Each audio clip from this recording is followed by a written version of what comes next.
What's going on, everybody? It's Zen. This is going to be another amazing video of distilled knowledge about distillation and alchemy. And people wanted me to do a video on my 40-day water fast, so we're going to include that. We're going to get into the cerebrospinal fluid and what alcohol really is and the demonization of it. And we're going to look a lot deeper into liquids and solids.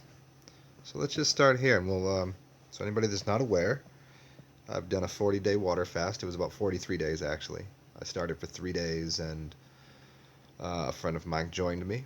This was about, I think it was 4 years ago, 4 or 5. I did it on the first of the year. It was probably wasn't the best time to do a fast, but every time is a good time to do a fast. I was in Baltimore, and it was 40 days from the first of the year. And so yeah, I did 3 days, and then a friend of mine wanted to start from the beginning with me, so I had a little snack and then did 40 more days. And so anybody that's curious about the fast, the most basic thing, all we did was drink water. There was no supplements. There was no food. It was not a fasting during daytime. It was 24 hours a day for 40 days. And we consumed spring water. We went and harvested our own spring water.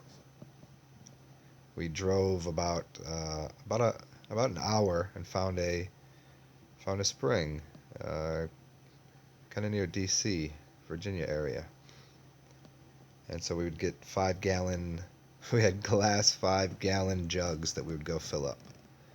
And sometimes in the middle of winter, these glass jugs would get a little slippery, and there was a few that didn't make it back with us, to say the least.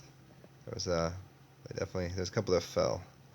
So, anyways, 40 days, just spring water at the time, and I wasn't working at the time. She was. So she was going to a job that required 40 hours a week, and she still managed to do her job while fasting on water.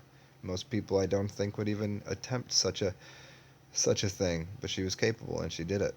The weight loss, I lost maybe 40 pounds. I was 170 something, and I got down to my lowest weight was 137. There was a couple mistakes I made during the fast, and that was during the end of it. I was really on a dry fast. I just I wasn't taking enough water in at the end, and that's not. I mean, dry fasting is a good idea, especially if you've done it enough. If you've cleansed yourself and got to the point of being extremely hydrated, then dry fasting isn't an issue. But to do it during the winter inside of a house, and not using correct pranayama isn't a good idea. So my weight was probably about 143 hydrated. So that changes. Like I probably only lost about 35 pounds of weight, somewhere in there. She had lost about 40 pounds as well. She had a little more to lose, and women do have more fat on their bodies to begin with, anyways. Um, so the first 3 days of a fast are the toughest for sure, especially for someone that's never done it before. For me, I had never done a water fast prior to this. I had researched it. I'd done some small juice fasts, and she had never done a water fast either. She had done a few. And also I'd done the master cleanse with her. A year prior, she had done almost 160 days worth of master cleansing. It was ridiculous. She would go hard. She would go 20 days, 20 to 40 days on just the master cleanse. Which is, whenever I did the master cleanse, here's a little side note. Well, she was also working too, so master cleansing she liked better because she was getting the energy from the maple syrup, so she was able to kind of regulate her body sugar and regulate how much energy she had through the sugars. So that she enjoyed more than the water fast. Although she, the benefits of the water fast at the end were obviously way more extreme, as I'll get into and explain some of the things that occurred. Um, and whenever I was doing the lemon water, cayenne, maple syrup, I was, I didn't know what I know now about what's going on. Um, but I could touch things that were not plugged in, get an electrical shock. Electrical shock. I was touching things. I would often start shocking things. There was like like breaking light bulbs and things like this, and because the lemon was doing quite a number on my electrical system, and being a rather uh, skinnier person to begin with, ectomorph, between a esomorph, ectomorph kind of body type, between athletic and skinny.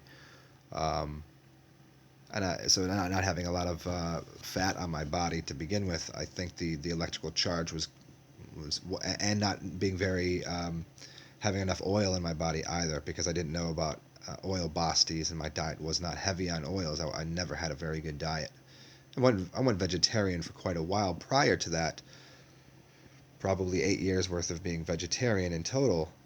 Um, but I didn't have an idea about what nutrition really meant. In all of my other videos, I would highly suggest people to go check those out on nutrition and what all of that is.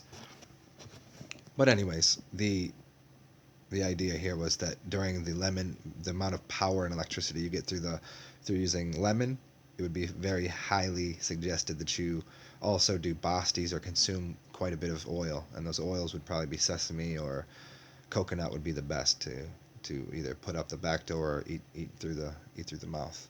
And obviously, on the skin here and there is a good idea as well. So this water fast, the 3 days of it, it's difficult because you have your addictions to food, and you have your and it's just a mental addiction. It really all comes down to that, as I've pointed out plenty of times, because addiction means diction, and that it's the language that's rattling around your head that Hanuman the monkey is running around with and telling you you need things. And then there's a lot of other pitfalls during it, which I'll talk about. The first 3 days, your body is still requesting food. Your entire system is ready for food. So all of your organs are releasing the same types of patterns of fluids, and they're still expecting food. So your body is wondering what's happening. And after 3 days, your body systems will shut down. Your your kidneys, or excuse me, your liver and your your kidneys and everything, all of your systems will just start to go, well, okay. I mean, I could go get right into the rest of the specifics of what goes on with ketosis and everything, but I don't want to go into all the scientific jargon of it. I just want to give you the simple breakdown, like I try to do in my other videos, so we can see the body as what it is, as these certain kinds of systems, and if we look at it differently. First being an electrical system, second being a fluidium system, and third being a mechanical system. So let's just go at it from that standpoint. But after 3 days, your body is going to start consuming itself, basically. It's because it's not getting food in from an outside source. It immediately starts taking things from inside of your body to use as fuel, and it will take the last thing that you put in your body first. Last in, first out. So whatever you've consumed and wherever it held up, as I talked about, watch a couple of my prior videos, and I talk about the connection between stored memory inside of fat and brain chemicals and eating patterns. And so during this, your body will start eating up fats and cancers and polyps and whatever you want to call them, whatever's going on in your body. You're going to clean out your colon. You're going to start cleaning out your kidneys and your gallbladder, and it goes through a process, certain times of days and certain times of fats that you have in your body, depending on when you put them in there. And there'll also be a connection to your emotions. So this is one of the things I really like to point out to people, is the feelings and emotions you'll get will be literally what's your karma. It'll be stored karma, because karma means arc mother, or matter of the ark, or matter of the car, so carnivorous. So the meat or product that is the material world that is stuck and holding a memory within your body. It's holding a charge. And so now, as you release that, as your body goes, okay, go get that and burn that off, now it releases all of those chemicals that were in your brain back into your body. Now all of a sudden you have emotional things that you're dealing with. You're dealing with the emotions of that time and period that you were eating a certain food and had a certain memory. 5 years ago, so basically if you were to do a 40-day water fast, every day is worth about a year of your life in reverse. So you go through the emotions in reverse. So if 7 years ago, if you were on the seventh day of a water fast, and you had a problem 7 years ago, and during that problem you started breathing differently, and go into my other video that my two prior ones, I talk about this a little more specifically. You have a specific breathing pattern, and then you go and you grab a candy bar and you eat that, and you're thinking about something. Literally, that memory is wound up with the chemical that you're going to produce from your brain, and as you eat, those things are going to bind together and go lodge into your system somewhere. So now when you're fasting, you re-release that memory. Memory meaning water and light, light being the information, water being the holding containment vessel. And that's going to be all bound up inside of fat or whatever the molecule is, meaning a disrupted, disorganized DNA and cholesterol and whatever else it might be that it is lodged in your body, even an inorganic like a salt. Even organic waste, it can be bound up in it and held in. So, and this even goes in what your intestinal tract is and why it feels so good to take a dump. So, as you're going through this process, you're gonna relive and reparticipate in these memories. This can happen during the daytime, and what people will find as we get into this a little deeper is that their dreams will become more vivid.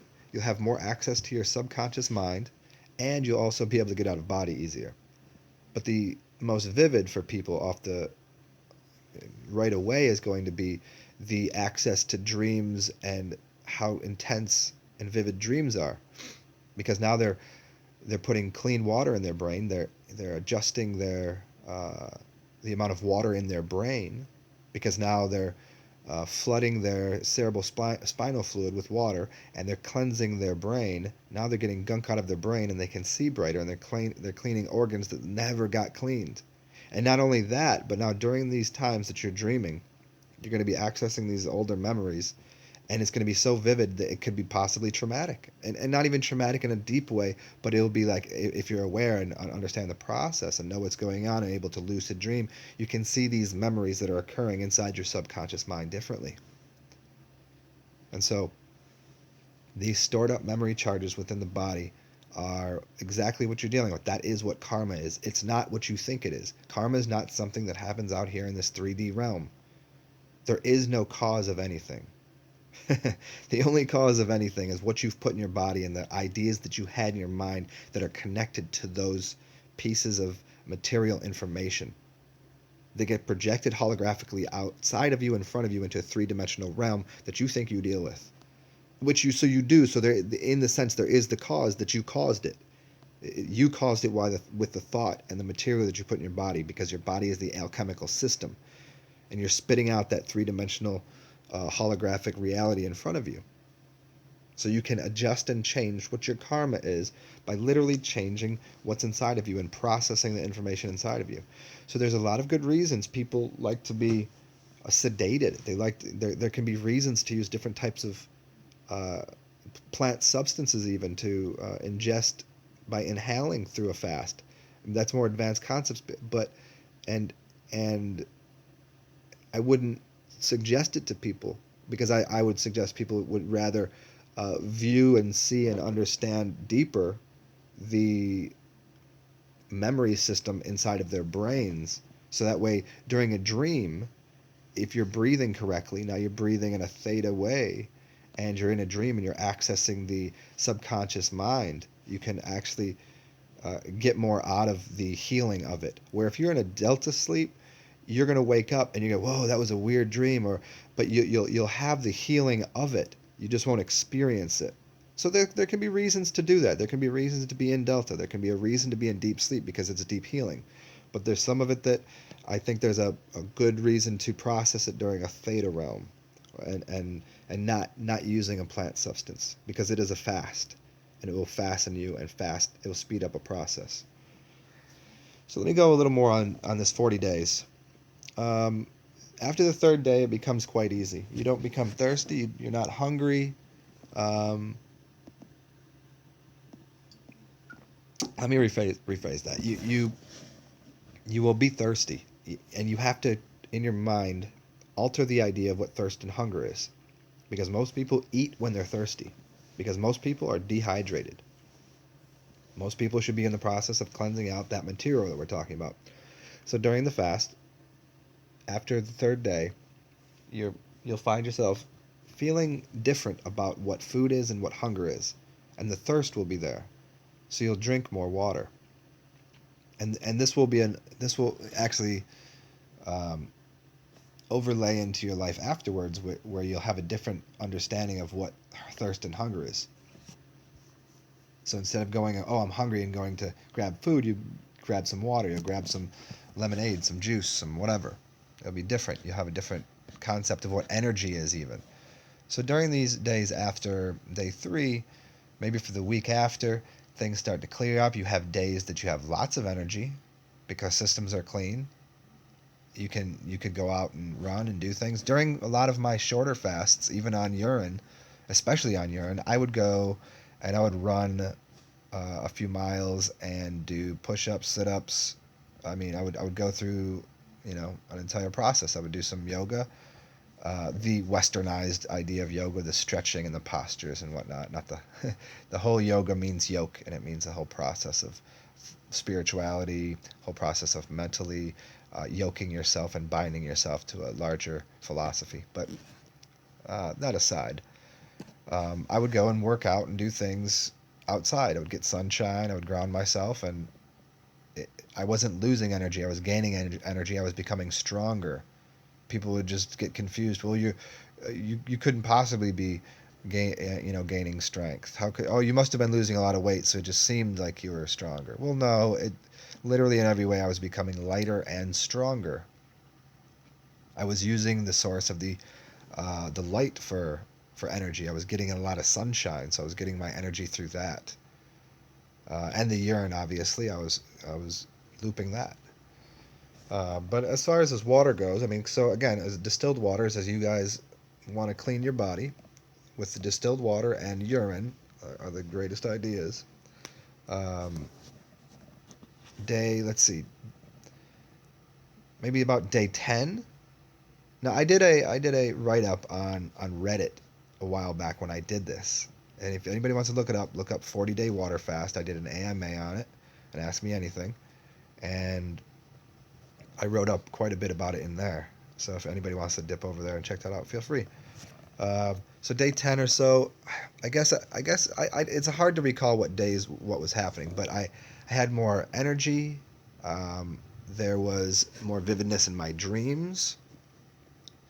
And the idea of cooking changed. I actually, me and my girlfriend at the time that was doing the fast with me, we were cooking for people. Yeah, crazy, right? We just the aroma was giving us energy. We were getting the source of the food. We were ingesting almost through the mist, the smoke, the essence of the food. We were using the distillation of the process, and we were imbibing it that way, and it was giving us energy. So we'd cook for people, and we'd take it places. People were like confused, like, I thought you were fasting. And then a lot of people probably didn't believe us, but certainly, like, it was just fun to cook, and it was just a different perspective on food. Um, Maybe day 20, day 30, both of us could see in the dark. Like, with our eyes closed, the room would be dark, and we could make out what was happening in the room. It was like almost seeing through our eyelids the auric field of everything that was happening in the room. It's like I could walk to the bathroom with my eyes closed. It's pretty interesting. Um, what else? What else to talk about here on this fast? Oh, how did we break it? On the 40th day, we decided to get some yogurt and juice pineapples, apples, lemon, strawberry.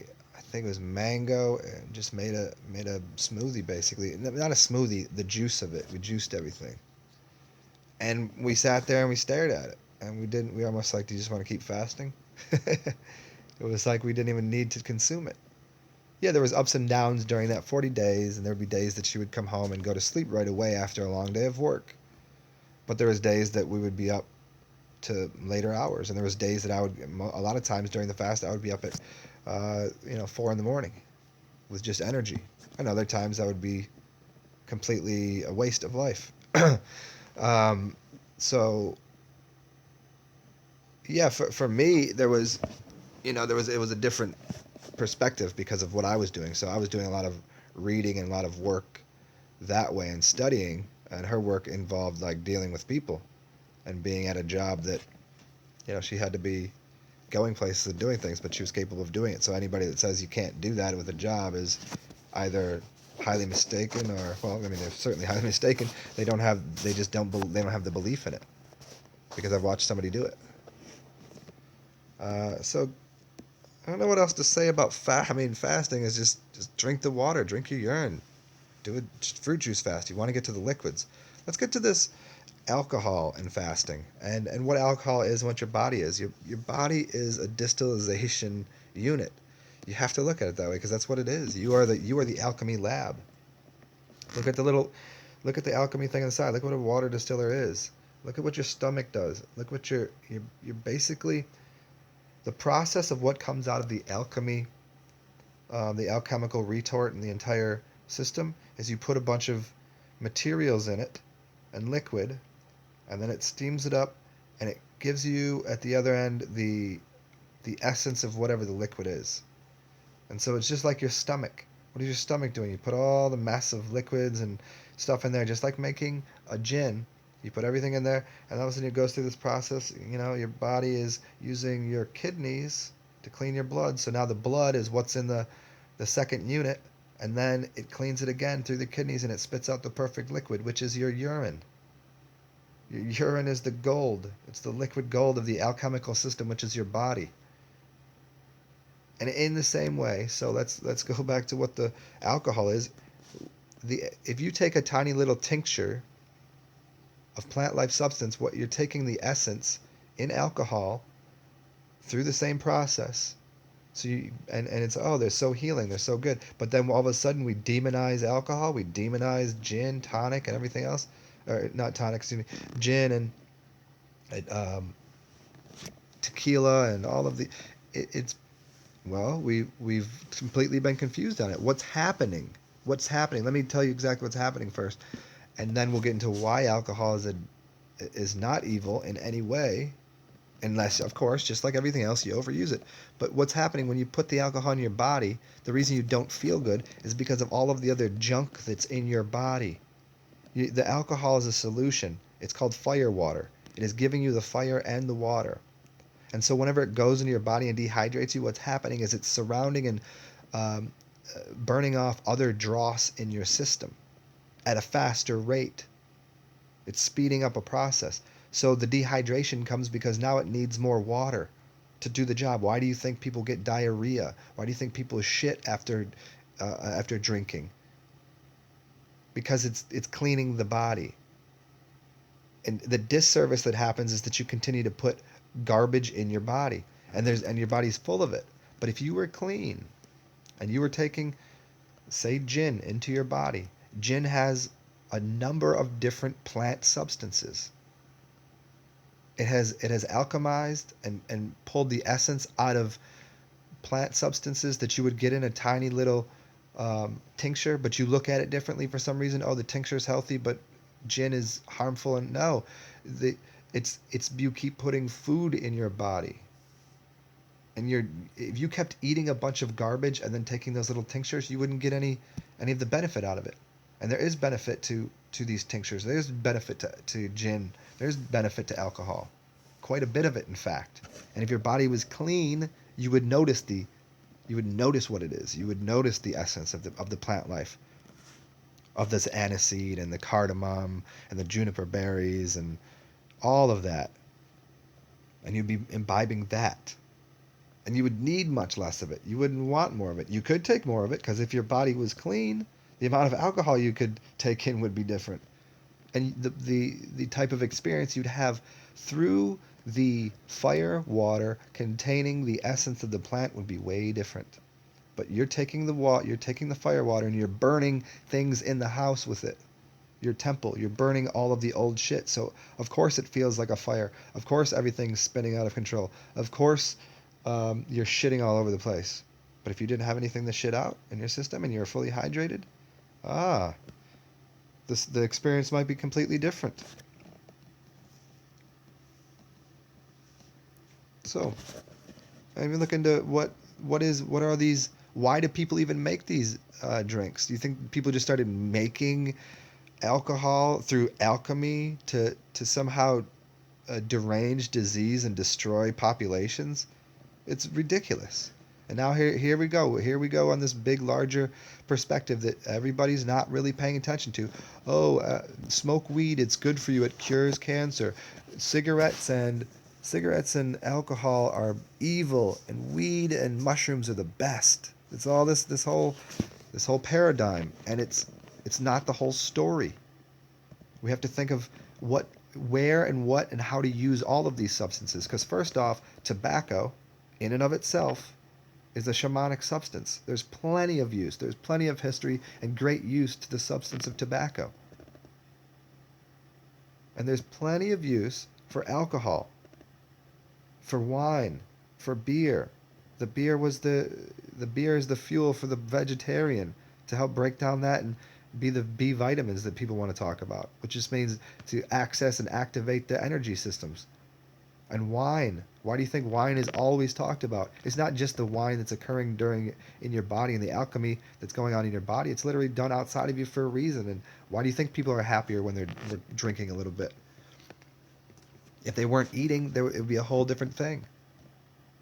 So, and now here's what we do. Everything got flipped over, and people are going to go too far. But let's hope not. Let's hope people listen and pay attention. I did the videos on weed and what that is, and marijuana and the different strains and how it's being regulated. We have to get back. We can't go too far to the green. You can't. It's being hijacked. The same way alcohol got hijacked. The same way tobacco got hijacked. Now it's getting thrown under a bus. Why? Why is alcohol and tobacco no good right now? Because they spray it with all sorts of chemicals. Because they put a bunch of nonsense into the tobacco. It stinks. It smells like shit. What is that? But if you ever smelled just tobacco, it smells wonderful. Smell a cigar. It smells wonderful. And even those have a little bit of spray on it. But as you get closer to the organic variety, the use and the technique and how often you use it is different. And now alcohol. Oh, what's the problem? Oh, they put sulfites in wine. What the fuck are they doing that for? Oh, excuse me before I get all wild up over the adulteration of all of these substances. So they put all of these things in the wine, and we wonder what's going on with the system. They're using salts to put in the wine for no good reason at all. And they tell you about some reason they did. Who cares? It's the sulfites. It's called sulfite. Fight? What is it? Why the fight? Right. So now they take the tobacco and we throw a bunch of, I don't know how many ridiculous substances are in there, and then we take the beer. And what do? We pasteurize it and we burn off the living system in the beer. So now the beer that went from a living organism that was actually there to help us process everything we put in our body and become an enlivening spirit has now been adulterated. And now what do we do with the alcohol? Well, the alcohol that used to be perfected with, as an alchemical thing of taking the essence of the plant life. Oh, now you get just straight vodka, which probably should be used to make the tinctures.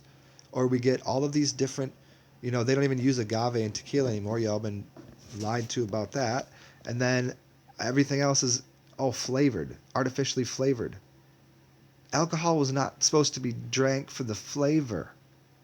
It's supposed to be consumed for the essence of the plant, the bitter medicine of the plant, which can be quite tasty and wonderful once you've cleaned your body, because you have a different understanding of what bitter is. And there's obviously that connection I made of the video about the quinine and the honey. But connecting those two elements together, you can do quite a wonderful job on cleaning your temple. So all of this alchemy that's occurring in your body, it's occurring outside of your body, these substances that we can use in the right way, all come about by cleaning your temple with distilled water, with your urine, with fruit juices, and you'd be very wise to consider the use, if you're not fasting solely on water, if you're not fasting solely on urine, you'd be very wise to look into acquiring proper alcohol substances or making your own by using a distiller, making your own and then using the plant life and making your own tinctures. Or I'll make a website and I'll start making tinctures for everyone. I'll make the tinctures, I'll make the organite, I'll do all of this work for you. And I'll tell you what it cost me to make it, and you can donate to me, whatever you need. But if you have the time to do it, and you have the time to do these processes, do it yourself. And if not, I'll tell you exactly how it's done. I'll tell you exactly where I'm sourcing things from. I'll get you the highest, the highest source, the most organic, original sources. I can source these things. I can make these things. I have the blueprints for all of this. So if y'all want that, let me know below, and I'll make a website and I'll start producing this stuff for you. I have so much more that I haven't even shared with you guys yet. But the point here is that I'm always trying to do is give you your self-substantiation. I don't want you to have to buy things from me. I don't want you to have to buy things from anyone.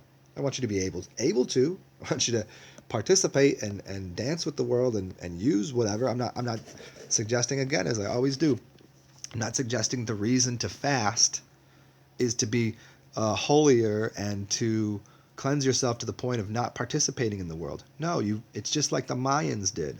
They would fast and they would feast. By fasting, you put yourself in a very good state, in a very high state, and then you're able to feast and enjoy the luxuries and the multitudes and the grandeur of the world. You can go to the circus. You can go to the play. You can go to the football game. You can go and eat of all of the sweets and all of the nectar of the world. But then you have to balance it out by doing a fast. And so this is the suggestion. We have everything here. We're just doing it all out of order. Listen closely. We have everything that needs to be on this planet, but it's just all getting put out of order. The inorganics we're putting in our system. We're using the computers all day long and we shouldn't be. We're eating things and putting it in our body that shouldn't be in there. We're putting things in the wrong places. Excuse me. We get up in the morning. Here's another idea. We get up in the morning, we consume coffee, which makes us frantic. And then a day goes on, and we're just working. We're working. And then happy hour comes, and we imbue the spirit of the plant life into us, and everybody becomes joyful and happy and more creative.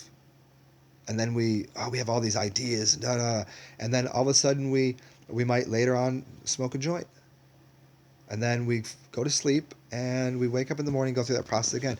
And what's happened is we've done it backwards. We look at different cultures and the creativity of these other cultures, and it's different. You should wake up in the morning and be creative. You should wake up in the morning and have the alcohol in the morning. Drink the wine in the morning. Look at these different cultures. They might drink wine for breakfast and then have coffee for lunch. And you wouldn't even want coffee. You'd want the essence of it, which would be look into espresso. I'll even do a video on what that actually is and why that's so much better for you. In fact, profoundly healthier. So you'd wake up in the morning, you'd have wine, it would cause creativity, you'd be looser, that would be exciting. What a nice day it is. I'm creative. And then you'd have these creative ideas, and at noon you would have some coffee, and that would instill some energy into your system, and then you would play out that creativity of what you drank and imbibed and that ideas that you had, and the weed could be worked out throughout the day depending on the type of weed and substance you used. There's a way to alchemize this, but we do it all upside down and backwards. It's just flipping the entire thing on its head. And this is getting, yes, stand on your head.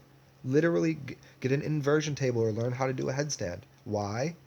Because now that spinal fluid, that cerebral spinal fluid that's supposed to be going to your brain to clean your brain out with the clean water that you should be drinking, Now it goes to your head and cleans your brain out.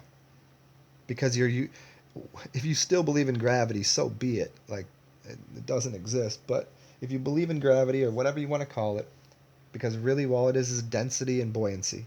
Density and buoyancy. If you flip your body upside down, you take all of the the heavy, dense things that were at your feet, and now you clean your feet because now your blood is moving in the other direction, and you're taking and you're pushing, forcing liquid into your head, and now all of a sudden your pineal gland and all of these glands that are dried out and calcified, not only from the salts and the neurotoxins and the heavy metals, but now you're pushing the things in there, the water in there to rehydrate your brain. So start using a neti pot. Clean your brain out that way. Do a handstand. Drink water. These are simple, simple, simple solutions to increase the energy system, to cleanse your body, your whole temple. So I hope that was awesome for everybody. Again, let me know below. Hit the subscribe, hit the like. Let me know what's up. And like I said, if you want, I'll start producing this stuff for you guys. Just let me know if that's what you want. And I hope this information it all made sense. And I'll chat soon. Cheers, y'all.